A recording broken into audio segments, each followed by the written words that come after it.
दुनिया के 7 अजूबों में से शामिल ताजमहल से जुड़े कुछ ऐसे आश्चर्यजनक तथ्य हैं जिसके बारे में लोग आज भी नहीं जानते।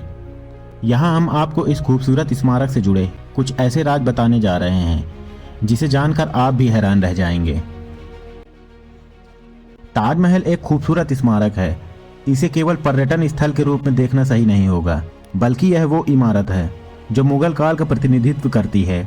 इतना ही नहीं, यह पति पत्नी के बीच अपार प्रेम का भी प्रतीक है। ताजमहल इतना सुंदर है कि देखते ही लोगों को इससे प्यार हो जाता है। यही वजह है कि हर साल लाखों लोग इस अद्भुत स्मारक को देखने के लिए आगरा पहुंचते हैं। दोस्तों, आगरा भारत के उत्तरी राज्य उत्तर प्रदेश में यमुना नदी के तट पर स्थित है। यह राज्य की राजधानी लखनऊ से 378 किलोमीटर पश्चिम में, राष्ट्रीय राजधानी नई दिल्ली से 206 किलोमीटर दक्षिण में, मथुरा से 58 किलोमीटर दक्षिण में और ग्वालियर से 125 किलोमीटर उत्तर में स्थित है। आपने अब तक ताजमहल के बारे में काफ़ी कुछ सुना होगा, लेकिन आज हम आपको इससे जुड़े कुछ ऐसे तथ्यों के बारे में बताएंगे जिसके बारे में अब तक आपने ना तो सुना होगा और ना ही कहीं पढ़ा होगा। यहाँ इसके बनने से पहले से लेकर इसके विश्व धरोहर घोषित होने और संरक्षण तक की पूरी कहानी जान पाएंगे, तो वीडियो में लास्ट तक बने रहें। जिस शाहजहां ने अपनी पत्नी मुमताज के लिए ताजमहल बनवाया, वह उसकी तीसरी पत्नी थी और 14वें बच्चे को जन्म देने के बाद मुमताज की मौत हो गई थी। बताते हैं कि अपनी बीबी की मौत के बाद शाहजहां इतने टूट गए थे कि कुछ दिनों में ही उनके बाल और दाढ़ी सफ़ेद हो गई। इसके बाद उन्होंने ताजमहल का निर्माण कराया, जिसे दुनिया का अजूबा कहा जाता है। हम सब अब तक यही जानते हैं कि यहाँ मुमताज का मकबरा है, लेकिन सच तो ये है कि यहाँ पर शाहजहां का भी मकबरा बना हुआ है। हालांकि आज भी ताजमहल को मुमताज के मकबरे के रूप में ही जाना जाता है। दोस्तों, उस समय ताजमहल के निर्माण की लागत 3 करोड़ 20 लाख रुपए आंकी गई थी। ताजमहल को देखकर अनुमान लगाया जा सकता है कि इसका निर्माण यूं ही नहीं हुआ है। इसके निर्माण के लिए राजमिस्त्री, पत्थर काटने वाले, बढ़ई, चित्रकार, गुंबज बनाने वाले और अन्य कारीगरों को पूरे मुगल साम्राज्य, मध्य एशिया और ईरान से बुलाया गया था। इसके मुख्य वास्तुकार उस्ताद अहमद लाहौरी थे। ऐतिहासिक दस्तावेजों की माने तो ताजमहल को बनाने में 20,000 कारीगर लगे थे। लोक कथा यह है कि मुमताज ने शाहजहां से 4 वादे लिए थे। पहला, वे ताजमहल का निर्माण करेंगे। दूसरा, उनकी मौत के बाद वे शादी करेंगे। चौथा, उनकी हर पुण्यतिथि पर मकबरे का दौरा करेंगे। हालांकि स्वास्थ्य खराब होने के कारण वह अपना आखिरी वादा निभा नहीं पाए। क्या आप जानते हैं कि ताजमहल दिन में कई बार अपना रंग बदलता है?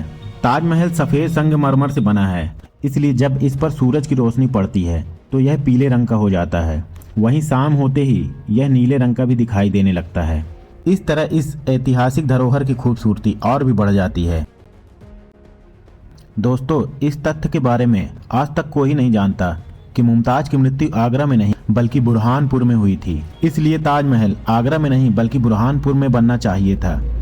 बताते हैं कि पहले मकबरे के स्थल के रूप में बुरहानपुर को ही चुना गया था, लेकिन स्मारक के निर्माण के लिए यह जगह संगमरमर की आपूर्ति करने में सक्षम नहीं था। इसलिए मुमताज के अवशेषों को आगरा ले जाया गया और वहीं ताजमहल का निर्माण हुआ। ताज का नक्शा बनवाने वाले को मिलती थी 1,000 रुपये सैलरी। शाहजहां को इमारतें बनवाने का बहुत शौक था। ताज पहली इमारत थी जिसका निर्माण उन्होंने करवाया। दूर दराज से तमाम बेहतरीन कारीगर आगरा में आकर बस गए। भारत ही नहीं, अरब, पर्सिया और तुर्की के वास्तुविदों, निर्माणकर्ताओं और पच्चीकारी के कलाकारों को बुलवाया गया था। ताज का नक्शा बहुतों ने बनाया, लेकिन शाहजहां को उस्ताद ईसा आफदी का डिजाइन पसंद आया, जबकि पत्थरों पर शब्द उकेरने का काम अमानत खान सिरजी को सौंपा गया। शाहजहां इन दोनों को काम के बदले 1,000 रुपये प्रति माह सैलरी देता था, जो कि उस समय बहुत ही ज्यादा थी। आफदी के 4 अन्य लोगों को नक्शे के काम के लिए समान वेतन पर रखा गया था। तुर्की के कारीगरों ने बनाया था ताज का गुंबज। तुर्की के कारीगर इस्माइल खान को ताज का गुंबद बनाने की जिम्मेदारी मिली थी। इसके लिए उन्हें 500 रुपये प्रति महीने सैलरी भी मिलती थी। वहीं 200 रुपये महीने पर लाहौर के कासिम खान ने कलश बनाने की जिम्मेदारी संभाली। मनोहर लाल मुन्नू को 500 रुपये प्रति महीने में पच्चीकारी का काम सौंपा गया। नहीं कटवाए गए थे ताज बनाने वालों के हाथ। ऐसी अफवाह है कि शाहजहां ने ताज बनाने वाले 20,000 मजदूरों के हाथ कटवा दिए थे। इसके पीछे की वजह बताई जाती है कि शाहजहां चाहता था कि दोबारा कोई ताज जैसी स्मारक न बनवा सके, लेकिन इतिहासकार राजकिशोर के अनुसार शाहजहां ने ताज के निर्माण के बाद कारीगरों से आजीवन काम न करने का वादा लिया था। इसके बदले कारीगरों को जिंदगी भर वेतन देने का वादा भी किया था। दोस्तों, कारीगरों के हाथों के हुनर का काम करने से रोक देने को दूसरे शब्दों में हाथ काटना कहा जाता है। शाहजहां ने ताज के पास 400 साल पहले मजदूरों के लिए ताजगंज नाम का एक बस्ती बसाई थी। ताज निर्माण के समय मजदूर और आर्किटेक्ट यहीं रहा करते थे। इनमें से कुछ मजदूरों और आर्किटेक्ट को ताज के साथ साथ दिल्ली के लाल किला निर्माण में भी लगाया गया था। दोस्तों, अब भी यहाँ उन मजदूरों के वंशज यहाँ रह रहे हैं। यहाँ के निवासी ताहिर उद्दीन ताहिर का कहना है कि उन्हें गर्व है कि उनके पूर्वजों ने ताजमहल बनाने में हिस्सा लिया। और दोस्तों, ताजमहल बनाने वाले मजदूरों के हाथ कटवाने की अफवाह पर जरा भी सच्चाई नहीं है।